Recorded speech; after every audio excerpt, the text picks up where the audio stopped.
Hey everybody, it's Kate with Crate Insider, and this week coming up is the Racelogic Chassis School. I have Steve Hendren here from Hendren Racing Engines. You're going to be there. Yep.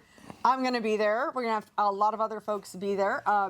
Besides you, we also have Matt Henderson, Claude Haggerty. Yep. Really looking forward to seeing what he has to say about the sponsorship. Oh, absolutely. Yeah, he's a sponsorship professional.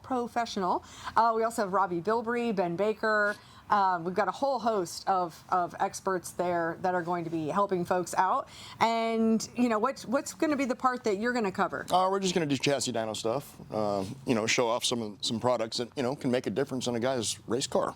And, increase horsepower, increase torque, that kind of thing. Well, and you're constantly researching, trying to find just every little thing. Oh, we're always looking for a better mousetrap. Yes, yes.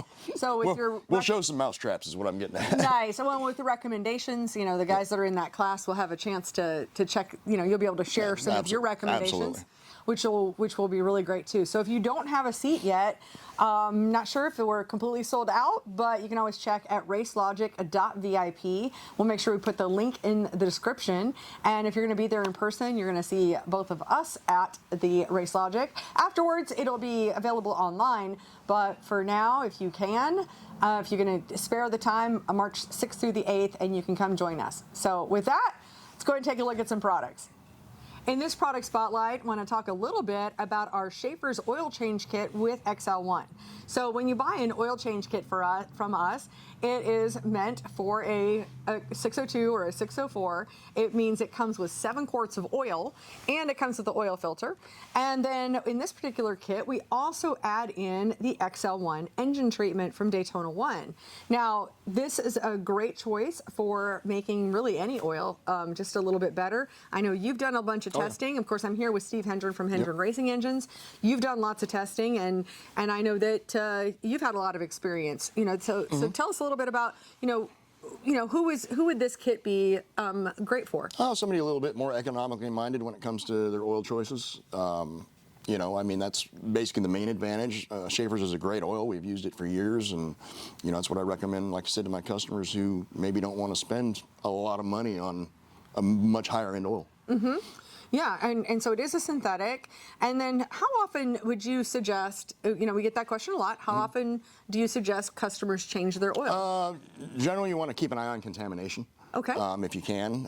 Meaning, pull the valve covers off, and when the oil starts changing a little bit of color, it's time to change it. Oh. Generally, that's on the average guy, that's going to be 3, 4, or 5 races maybe, depending on how many laps you're running, each week. Yeah, and when you're making that choice of oil, do you find that some of the other full synthetics will have a little bit more longevity between oil changes? Absolutely. But still a really good economical choice. And then I know you've also done a lot of testing with the Daytona 1 XL1 engine treatment. And if you even want to tell a little bit about that story. Which story? I've got so many stories. Well, one of the stories I know is that when you were first presented, hey, there's this guy that has this really great product. we thought it was snake oil. Yes, yes, until you got it on the dyno. Yeah, until Buck came up and we tested with him, and it was like instant, wow, this stuff works. Yeah, and that doesn't happen often. It doesn't happen often. No. Right, because I'm sure you've seen a lot of products or a lot of salesmen anyway. Oh, absolutely. Well, everything he produces works. So. Yes. I can tell you that. And this is a great combination as well. Yep. So yeah, the Schaeffer's oil change kit with the XL1 is that little extra boost. If you really wanted to be particular, and in fact, it's from you that I learned about using 7 quarts of oil in a Crate engine, in 602 or 604. We know it's an 8-quart oil pan, but why are we using 7 quarts? And because it keeps the oil out of the crankshaft. Okay. So producing power. And when you use this product for the, anytime really, basically what you're going to do is you're going to add 2 ounces per quart. So 2, 4, 6, 8, 10, 12, 14 ounces of this, and then take that amount of oil out. Right. So you're going to have most of a quart left, whereas, that replaces it. Or the really simple way is dump this whole bottle in because it's 16 ounces and then just use a half quart less. Right, exactly. That's I don't know, if you just want to be easy about it. Well, that'll work, but you're replacing that. Right. You're replacing the oil with this. Right, but I can't get half quarts of oil, so you're going to get 7. Yeah, right.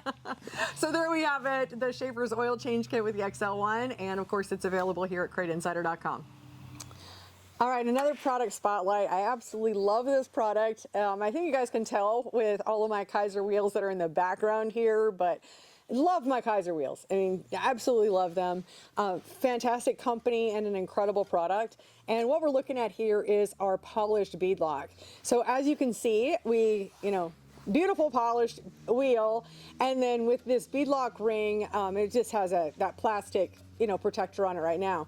But these are forged. This beadlock ring itself is forged, and on the back of our beadlock ring, there's significant knurling to be able to really grab your tire. But what I really, really love about the Kaiser wheels is that this is a 3-piece wheel. So you can see that there's a seam right here. So it means this is the front side of the wheel, the back side of the wheel, and then in the center we've got this center portion where this all bolts together. So what the advantage of that is that if you find yourself in a wreck and then all of a sudden you've bent up a wheel, each of these pieces are replaceable. In fact, that is what you're seeing behind me is some of those replacement parts. So just whether you want to just change out just the outer bell, whether you want it to be a beadlock or standard or inner beadlock, we have all of those separate pieces along with those center rings as well. Absolutely love our polished beadlocks, and if you're in the market for a new wheel, all of these are 5-inch back set offsets, and they're wide 5. And they're ready to go for any of your dirt late model applications. They're aluminum. Oh, and as you can see, I mean, I'm not that strong, but they're super lightweight too. That's why I'm able to just kind of move it around. Whereas you'd find like with a steel wheel, it's so much heavier, but really, really lightweight, really well built, and actually built right here in America with the guys over there at Kaiser. So check them out. Looking for a wheel, you can pick them up here, and whether you want inner beadlock, outer beadlock, standard, we try to sell most of them with the tabs, and we also have them in black, but today we're just taking a look at the polished ones. I recently did a video talking about our bypass regulator fuel line kit, and that led to a lot of questions, and so I thought it would be great to bring on engine builder Steve Hendren from Hendren Racing Engines to answer some of those. And so, Steve, first of all, I mean, I've explained bypass regulator and how it works, but tell us a little bit about how you explain how a bypass regulator works and why you suggest this for all of your customers. Well, number one, you're not deadheading your fuel supply into your fuel pump. For instance, you're running a mechanical pump still, which, a lot of dirt late models, and by the way, this is racing only, where they go round and round. So just to clarify that, because I saw some of the questions that you're showing me earlier. A lot of them really for street applications, and so it really wasn't applicable to who is our audience. Facebook's changed the algorithm or something, so you're getting a lot of those people commenting. Yeah. But at any rate, nothing against them, but at any rate, so what you're doing is you're keeping the fuel in constant motion through the system, and you're bypassing your excess back to the tank, which keeps it in flow and it keeps it cooler. So if you're running a mechanical pump, you're just deadheading into a heater, basically. And so it becomes a heat pump rather than a fuel pump. Mm-hmm. Absolutely. And now, of course, we build these for the 4-barrel carburetors. Yeah. But then the bypass regulator They work on itself, 2 barrels as well. Yeah, okay. Yeah. Will these lines work on No. 2 barrels? Okay. You would need a different fuel log. You need a different fuel log. But the bypass regulator itself would really work on any application as long as you had the right fittings to attach it. And we use that same bypass regulator on everything we produce. And it can be used either as just a simple, in here, out, back to the tank here, or if you're running a mechanical pump, you can come in here, block this side off, and then that's still your return. Okay. Yeah, and that's another question I've seen over the years, not particularly this time, but like where do you run the bypass regulator on the system? It can run in front of it or behind it, because all it's doing is it's still regulating. And you're still just returning your excess fuel to the tank. And let's talk a little bit about the adjustment and how you do that. Simple, undo the lock screw, and then you can adjust your fuel pressure that way. Great.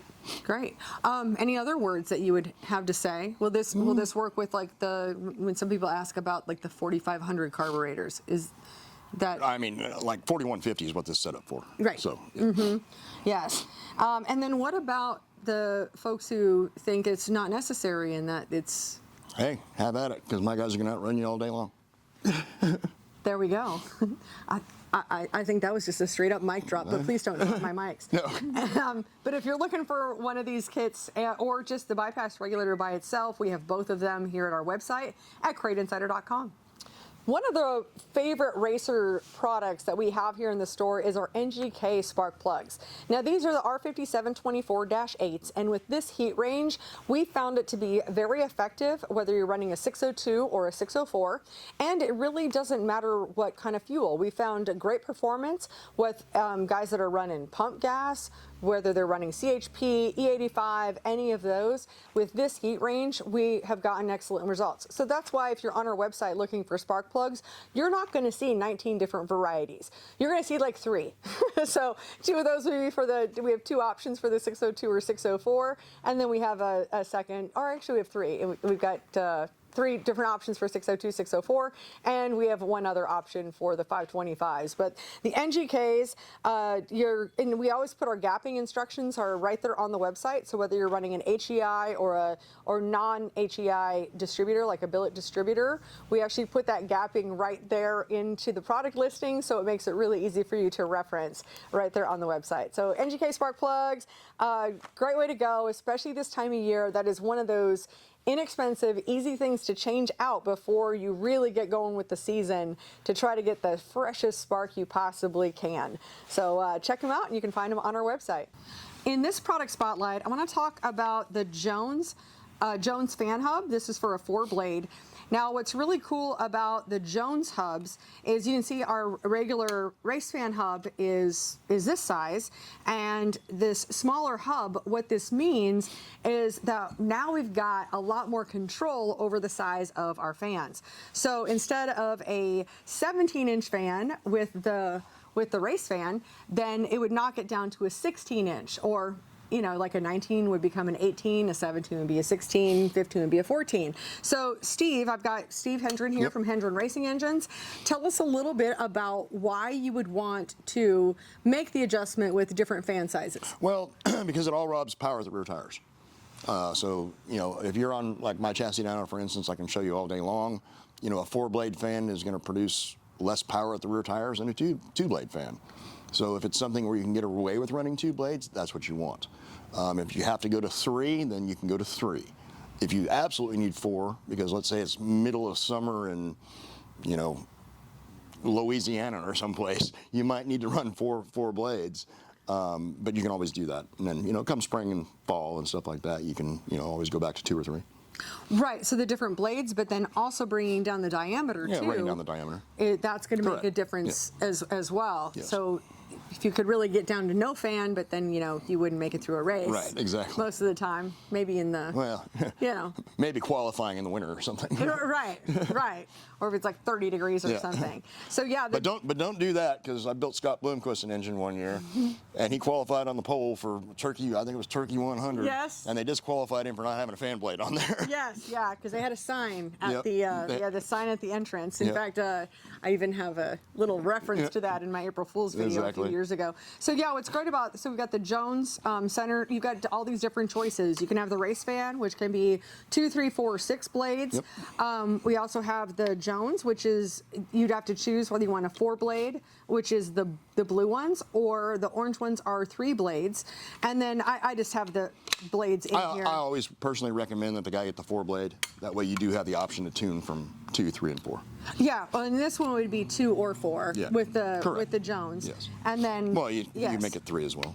Not this one. Oh, you can't do that one. You can do that on that hub. Exactly. Sorry. So that's why it has two separate hubs. Yeah. But all of these are just more tools that you can have in your toolbox, like literal toolbox, to make those adjustments. Because, like you said, any fan you add is going to rob some horsepower. Correct. So the less fan, the better. Exactly. Great. So there we have it. You can find all of those choices over on our website at CrateInsider.com. Well, Steve, I appreciate you being here with this week and talking about a little bit about Racelogic there. And of course, really appreciate all the expertise that you've lent to so many of the products that we talk about here at Crate Insider. Any of the testing or performance testing for any of the products has all been done at Hendren Racing Engines. So if you do need an engine refreshed, or you're looking to buy a new one, or wondering what are the best bolt-ons, you can call us here at Crate Insider. But I know you guys can help out too. So yeah, well, how can people? We'll rebuild your engine for you. Oh my God, it's not going to be me. No, there's nobody that wants me rebuilding an engine. And we can supply you with the new ones too. Yes. So tell people how they can get a hold of you guys. Yeah, just give me a shout. I'm usually the guy that answers the phone myself. So 828-286-0780, and that'll be a direct line to me. And Great. if I'm not there for some reason, you can always talk to my brother or my son. Yeah, and then you guys are available also on Facebook. Yes, Do correct. you do a lot of Facebook Messenger? You know, that Facebook Messenger's been acting up on us a lot, so I've missed some questions and stuff, but we try to. Gotcha. We try to keep up with it. Okay, so there you have it. I thank you guys all for watching. Thanks for being here. Hit that like and subscribe, and I will see you in another video.